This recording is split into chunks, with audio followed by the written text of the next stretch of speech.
ඔයා දුන්නේ මිනිසුන්ට තනිකම නම් මේ තනිකම ඔයාට ලැබෙයි. දැන් බලන්න දැන් ඔය පොඩි උන් සියදී වෙනසා ගන්නවා. ඔය එක පොඩි කෙල්ලන්ගේ ප්‍රශ්න අර ප්‍රශ්න මේ ප්‍රශ්න අනේ මොන වගේ ප්‍රශ්න වලට මැරෙනවා. බෙල්ලි වෙනලා ගන්නවා මැරෙනවා.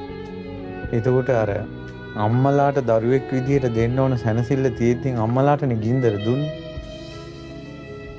තාත්තට ගින්දරක් දුන්නා දරුවෙක් මැරිලා. නහගත්තනේ ස්වභාවික මරණ නෙමෙයි.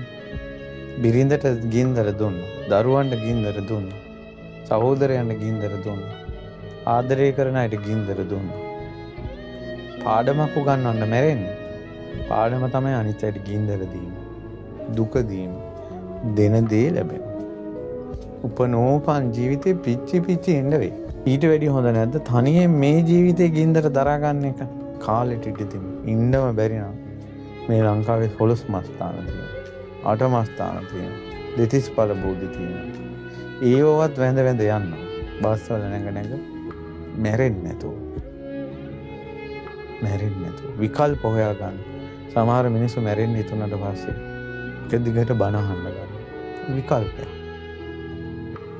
උපායශීලී වෙලා ওই ජීවිතේ මනුස්ස ජීවිතේ දුර්ලභංච මනුස්සත්තං කියලා වදාන.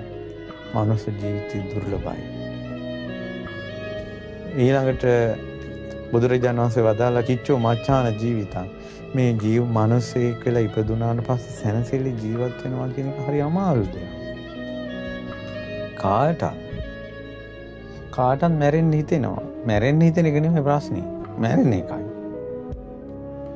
ඔයා බලන්නකො දැන් ඔයාට මැරෙන්න හිතුණා නම් ජීවිතේට මැරෙන්න හිතිච්ච නැති 10 දිනකින් අබමිටක් හොයාගන්න පුළුවන්ද කියලා බලන්න.